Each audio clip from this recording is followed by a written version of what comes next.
CGTN, China Global Television Network.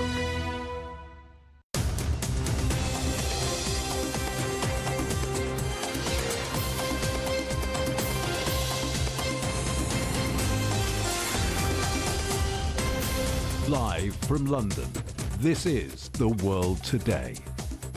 Hello, I'm Robin Dwyer. Welcome to the programme. Our top stories. China's President Xi Jinping calls for friendship, cooperation and peace as he visits Russia for talks with President Putin.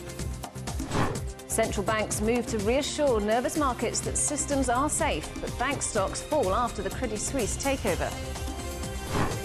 Governments have to do more to avoid catastrophic climate change. UN scientists issue their starkest warning yet. And 20 years since the US-led invasion of Iraq, we revisit Britain's political backing for military action despite widespread public anger. China's President Xi Jinping has started his three-day state visit to Russia. President Xi has stressed that it will be a trip of friendship, cooperation and peace. According to a statement released by the president when he arrived in Moscow, Xi is expected to talk about bilateral relations and global and regional issues with his Russian counterpart, Vladimir Putin. Putin also expressed his expectation the visit will enhance cooperation and boost trade ties. Well, let's talk to our correspondent Yang Chengxi, who's in Moscow. So what's the latest?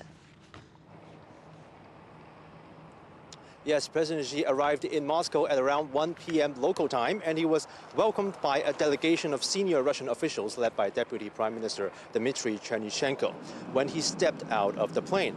Now, a welcoming ceremony was held there with the Russian military band playing both national anthems.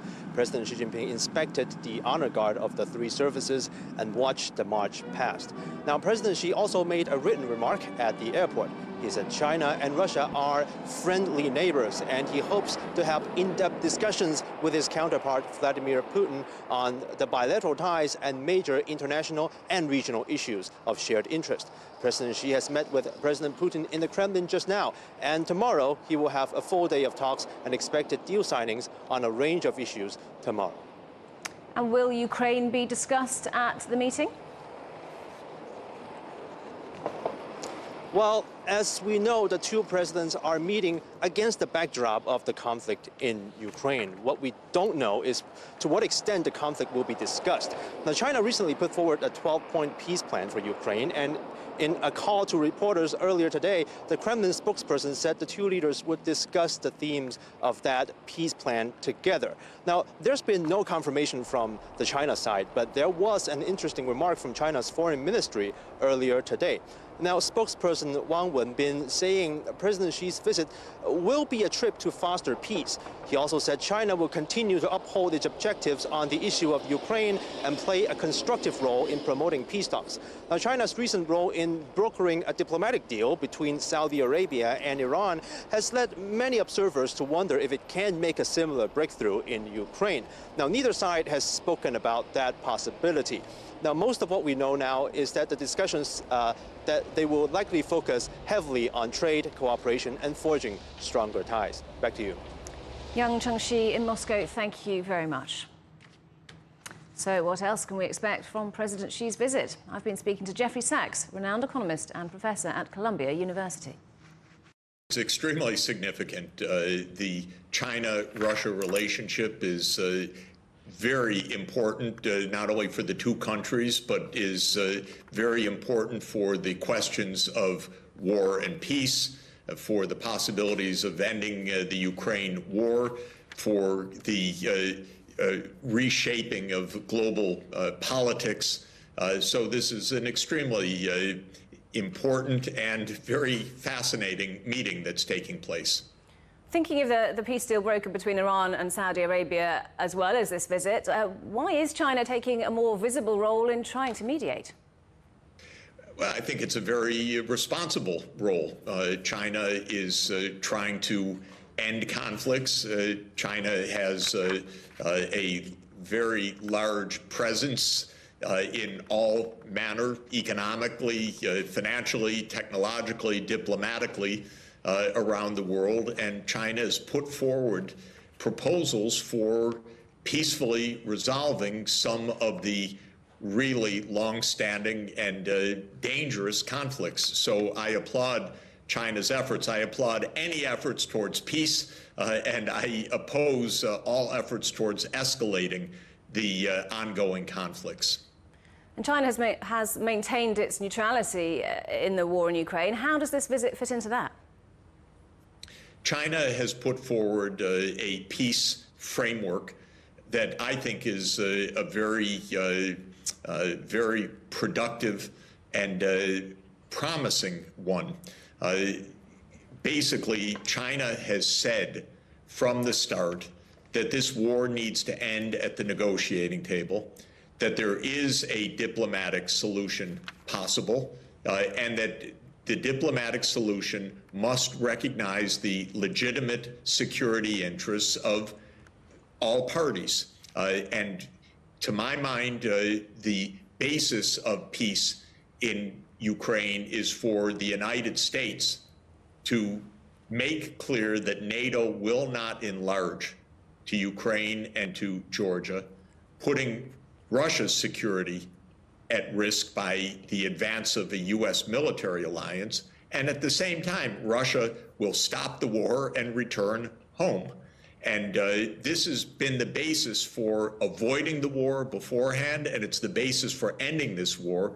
And I think China understands that there are deep security interests that need to be respected on all sides for this war to end, but that's absolutely feasible to do. Unfortunately, the United States has pushed the NATO enlargement agenda so aggressively, so repeatedly, so much without any insight into how the others view this, that it has really evaded negotiation up to this point. The United Nations has issued its starkest warning yet of the urgent need to cut fossil fuel usage to avoid catastrophic climate change. Scientists from the Intergovernmental Panel on Climate Change have released their latest report, which concludes that governments aren't doing enough to limit global warming to 1.5 degrees. That's the cutoff that most agree is necessary to ensure a livable future for humanity. Scientists say solutions are available, but that more political will is needed. The most important message is that we do have the solutions. We do know how to do transformative adaptation. We do know how to incentivize the emission reduction. And that, I think, is the most important message, that it's not that we lack some technology or that we lack knowledge. The thing that we are lacking so far globally is the sense of urgency, and that is also provided in this report. The French government is facing two separate no-confidence votes in the National Assembly. Last week, President Emmanuel Macron's administration pushed through controversial changes to the pension system without giving the lower house a vote. There have been strikes and protests across France over plans to increase the retirement age to 64. Police in South Africa say they've arrested dozens of people amid nationwide demonstrations. Officers and soldiers have been deployed across the country after the Economic Freedom Fighters Party urged South Africans to take part in what it calls a national shutdown to protest against frequent power cuts and demand the resignation of President Cyril Ramaphosa. Public transport has been suspended in some areas, while some factories and offices are shut. Stock markets remain jittery after the takeover of bank Credit Suisse. UBS Group agreed to buy Switzerland's second biggest lender for over $3 billion on Sunday, but will assume up to $5.4 billion in losses. Britain's central bank, the Bank of England, says UK institutions are safe, while Germany insists that its financial system remains robust and stable. Well, let's talk to our correspondent Trent Murray in Berlin. So Trent, the ECB also offering reassurances that the banking sector is resilient. Yeah, that's right. And worth noting, of course, Switzerland is not part of the Eurozone, but the fact that Madame Lagarde of the ECB was quick out of the gates with that statement of support, I think shows just how much of a big deal this was to the Europeans. There are two words we're hearing a lot of as part of this deal, Robin: confidence and contagion. On confidence, well, the Swiss authorities and the ECB is very eager to say that there is confidence in the market and that this deal will ensure that there is not a wider banking problem. But that contagion fear of other banks being swept up into a wider domino effect really is what drove this hastily arranged deal, held over the weekend in Zurich and Bern in order to get it over the line. What we are effectively seeing is a huge Swiss behemoth being created here. UBS essentially getting to gobble up its much long-held rival for a bargain basement price, because Credit Suisse really, well, it's been in trouble for a long time, but it was that situation in California with SVB that, according to the bank, really put it on life support. And according to regulators, there was very real concern that there could have been an uncontrolled collapse of the bank. We had seen in recent days many account holders emptying out their accounts, essentially a flight of capital, also the stock continuing to plunge. And for that reason, the government said it needed to step in. It has been eager to say that this is not a bailout, that this is a commercial deal between UBS and Credit Suisse, but the wider ramifications, well, they could have been much larger. Let's have a listen to what Switzerland's finance minister had to say. The bankruptcy of a global systematically important bank would have caused irreparable economic turmoil in Switzerland and throughout the world. For this reason, Switzerland had to take the responsibilities beyond its own borders. These efforts have paid off. The Federal Council is convinced that UBS takeover of Credit Suisse has laid the foundations for greater stability both in Switzerland and internationally. Now, look, there's still a lot to unpack here, many details and questions which are still trying to be assessed. But I think a few things to look at are the banking stocks, UBS in particular. When they opened this morning, Robin, they were down 16%. The markets clearly did not like this acquisition, but launched an extraordinary comeback in the past few hours. I think as the US woke up, stock in UBS is now up around 7%. One of the major things we're also looking at is the question of employees. Will there be redundancies now? Credit Suisse has got 50,000 staff around the world. 17,000 of them are in Switzerland. Many of them, I expect, very nervous this afternoon, with UBS not saying yet just how many people it will have to let go as part of this deal. Thank you very much for that. That's our correspondent Trent Murray in Berlin. You're watching CGTN. Still ahead, the financial cost of the deadly earthquakes in Turkey and Syria. Donors meet in Brussels to decide on long-term aid.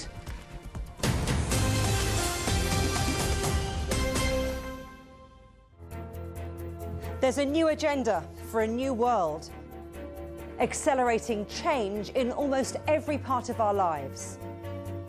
It's shifting the norms of how we work, travel, and connect. How we think, interact, and develop. It's a new reality, a new agenda with me, Juliette Mann. Ever wondered what's the difference between a bear and a bull market? Where are the cash cows?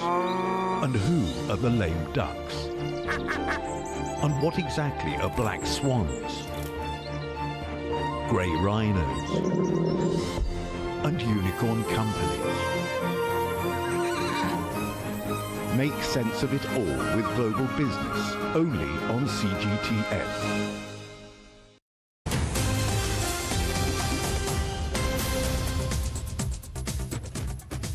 Welcome back. A reminder of our headlines. China's President Xi Jinping has met with his Russian counterpart Vladimir Putin after calling for friendship, cooperation and peace. Central banks move to reassure nervous markets that systems are safe, but bank stocks fall after the Credit Suisse takeover. And governments have to do more to avoid catastrophic climate change.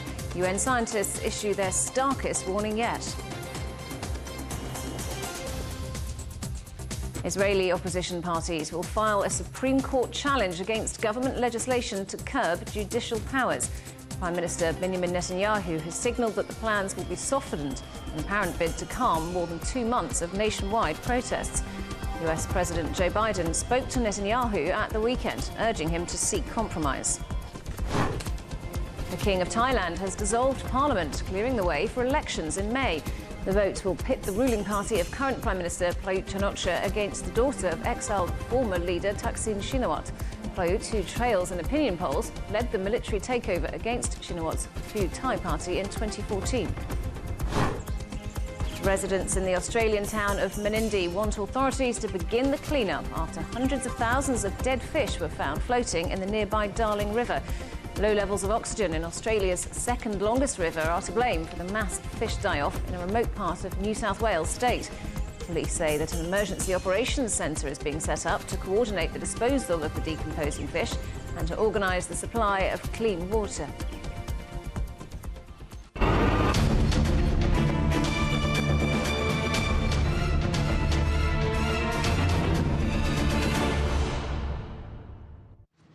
Iraq is marking 20 years since the beginning of the US-led ground offensive that launched 8 years of war and led to the downfall of President Saddam Hussein. Well, our correspondent Laith Al-Haidari is in Baghdad. So, Laith, 20 years since the war in Iraq began. How's its impact still being felt in the country? Yes, the invasion have always like a parasite to people. Iraqis still suffering from the consequences of the war. Still, Iraqis are having a bad infrastructure damaged through the war, and the government still having problems of resolving these issues. The issue is, or actually they're always claiming that the corruption is the major problem for delaying these folders from being achieved. Mr. Shia al-Sudani, the Prime Minister, he promised to open all the folders regarding restoring the infrastructure, opening new schools and hospitals and housings for the people, because that's what the people need now. People have almost forgot about the invasion, but they still suffer from the consequences. Lots of cases of leukemia from babies and lots of casualties. And still we haven't heard anyone trying to ask for a compensation for these innocent victims. Probably one day the government will raise that flag against the US administration. OK, Laith Al-Haidari in Iraq, in Baghdad, thank you very much indeed. The UK was a key ally of the United States in the 2003 invasion of Iraq, but the decision by then Prime Minister Tony Blair was met with widespread opposition, not just by large sections of the British public, but also by families of some of the soldiers. 20 years on, our correspondent Shamim Chowdhury has been finding out why so many are still angry. Corporal Stephen Albert was killed by friendly fire near the southern city of Basra just days into the Iraq War. A 2007 inquest found he died due to negligence by the British Army. His widow Debbie spent the next 14 years seeking justice. The Defence Secretary at the time claimed national security, which meant that I couldn't take it any further. I couldn't get it into our court, which is what I wanted, because there was no appeals procedure or anything like that. I was just absolutely heartbroken. I was angry. I felt that I hadn't achieved all my goals that I wanted to do, because I promised Steve that I would get justice and make sure it wouldn't happen again. And it was just stopped in an instant. Debbie is among several families of British soldiers who took legal action against the army. They not only objected to the treatment of troops, but to the war itself. Their views were shared by millions across the country. Hundreds of thousands of people protested Britain's involvement in Iraq. But Prime Minister Tony Blair remained resolute. This is not the time to falter. This is the time for this House, not just this government or indeed this Prime Minister, but for this House to give a lead, to show that we will stand up for what we know to be right.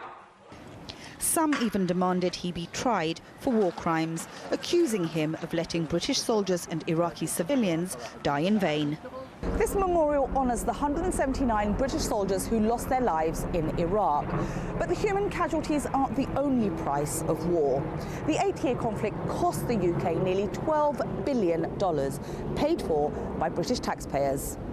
In 2016, an official investigation into the war, known as the Chilcot Inquiry, found that Iraq's leader Saddam Hussein did not pose a threat to Britain at the time of the invasion, and that evidence of him possessing weapons of mass destruction was not conclusive. Tony Blair rejected the criticism of his decision, and while he apologised for mistakes, he continued to justify the invasion, saying removing Saddam from power had been the right thing to do.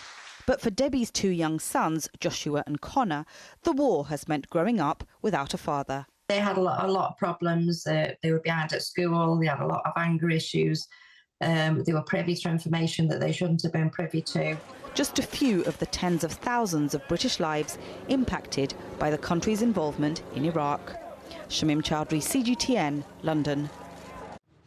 More than a month after 2 earthquakes devastated Turkey and northern Syria, aid associations and donors are meeting in Brussels to look at delivering long-term help to the affected areas. The United Nations has launched an appeal to raise over $1 billion to support the millions of people left homeless. Well, let's talk to our correspondent, Alex Cadier, who is in Brussels for us. So, Alex, what's the latest from this conference? Well, we have heard from Ursula von der Leyen, the President of the European Commission, announcing extra funding from the EU Commission in support of Turkey and Syria. That's an extra billion, over $1 billion, €1 billion to help with reconstruction, and 108 million euros announced for support of Syria. Now, they're also, obviously, at this donors conference trying to raise increased funds from other partners. They've invited countries from the G20, with the exception of Russia, of course, to come and commit their funds to this effort. This is not a new format. We've seen a format like this before, organised by the European Commission last May in support of Ukraine, where they raised $6.5 billion in support of Kyiv at the time. Now, we don't have a clear indication of what the number will be. That's going to come much later today. The conference is ongoing. What we do know is that new money from the European Commission announced by Ursula von der Leyen earlier today. That's €1 billion for Turkey and 108 million euros for Syria. Now, the interesting detail when it comes to how this money will be spent is that for Turkey, it will be spent for humanitarian aid and reconstruction, helping rebuild schools and houses and making sure those are built back better. That was the expression used both by the European Commission side and by the Turkish authorities here in Brussels. And finally, one distinction is that Syria will only receive humanitarian aid rather than reconstruction funds, for fear that those funds may be misused either by the Assad regime, which obviously the European Union has no diplomatic relationship with, or opposition parties in northern Syria. So a much more challenging area for them to intervene in. Now, still a donors conference, really trying to boost that solidarity and support Turkey, which estimates a rebuilding cost of $103 billion. So a long road ahead for that region. Robin. Thank you very much. That's our correspondent Alex Cadier in Brussels. Kenya has deployed hundreds of police and military personnel to rural areas gripped by gang violence. Armed groups have been attacking villages and stealing, then selling livestock. Many communities are said to be living in fear. Our correspondent Enoch Sikolia reports.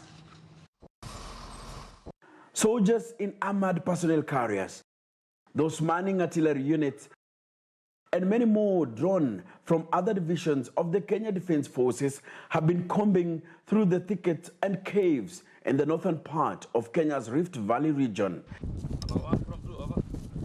They have hundreds of kilometers of harsh and largely wild terrain to cover. It is a region struggling with widespread poverty, the effect of climate change, and increased banditry cases. The Kenyan Army is taking part in a joint security operation being carried out by the Kenyan government aimed at driving bandits out. Kenya's Interior Minister has expressed optimism that this operation will flush out the bandits from their hideouts and bring to book those who finance them and even those who buy stolen animals. We have conclusively established and zeroed on the key suspects in terms of those who have been commanding the terror gangs in this area. We have their names, we have their profiles, and we are going for them. Bandits have killed more than 100 civilians and 16 police officers in the affected region in recent months. Experts say the hardship people here face breeds hardcore bandits. We share common borders with other neighboring communities or countries, say Uganda, say Somalia, and it stretches all the way to other regions that have been affected by situations of war or strife or conflicts of sorts. So you are thinking availability of either weapon systems that can be used as a means to seek survival in one way or another. The operation comes after Kenya's President William Ruto ordered the army to restore peace in the region. Although the villagers know where bandits are, they often fear speaking up. They worry about reprisals. These bandits are not just holed up in the escarpments and gorges alone, but they have invited people who appear to be unarmed civilians. The government wants to disarm local communities as it tries to end insecurity in the affected regions. Locals in the region targeted in the latest operation have been fleeing their homes, saying they fear being roughed up by security personnel. But the government has assured them that the soldiers are only after the bandits and cattle rustlers. Enoch Sikolia, CGTN. The world's longest metro line is now open in Moscow, built with the help of Chinese engineers. And their influence can be seen at one of the line's new stations. Our correspondent Alyosha Milinkovic reports. A brand new building in red, with huge white letters saying Michurinsky Prospect, hides one of Moscow's latest metro stations. It is Saturday, so there are not too many people inside these new and wide halls. But regardless, this metro station on the outskirts of Moscow is still very vibrant. Out of over 250 metro stations in Moscow, this is the most unique one. Its design is clearly influenced by Chinese culture, which is not surprising since it was built by the Chinese CRCC. The ornaments here represent a Chinese letter for friendship, which is an appropriate symbol for the current state of affairs between China and Russia. Michurinskaya metro station was officially opened by Russian President Vladimir Putin on March 1st. That event marked the opening of the world's longest metro line, the Large Circle Line. Depending on how you calculate its length, it's between 57.5 and 77 kilometers long, and it serves parts of the capital that previously had no metro line access. Ежедневно большой кольцевой линией пользуется 1 миллион человек. 1 million people use the Large Circle Line each day. By the end of this year, we expect that number to rise to 1.3 million. And in 2025, the passenger load will increase to 2.3 million people per day. Moscow's metro system is the largest and most developed in the world. Chinese participation in this project was both groundbreaking and beneficial for both sides. We have several specialized projects to build railways and roads in very difficult and demanding terrain in Siberia and the Far East. And this Large Circle Line in Moscow is a good example of that collaboration. The plan is for the Moscow Metro to continue to develop and evolve as the city expands further. And Chinese participation is also likely to increase following the positive response to the Michurinskaya metro station. Alyosha Milenkovic, CGTN, Moscow. Our headlines again. China's President Xi Jinping has met with his Russian counterpart Vladimir Putin after calling for friendship, cooperation and peace. Central banks move to reassure nervous markets that systems are safe, but bank stocks fall after the Credit Suisse takeover. And governments have to do more to avoid catastrophic climate change. UN scientists issue their starkest warning yet. And that is the world today. Thank you for watching. We'll be back with more news at the top of the hour. Coming up next, it's World Insight. for now, from all of the team here in London, it's goodbye.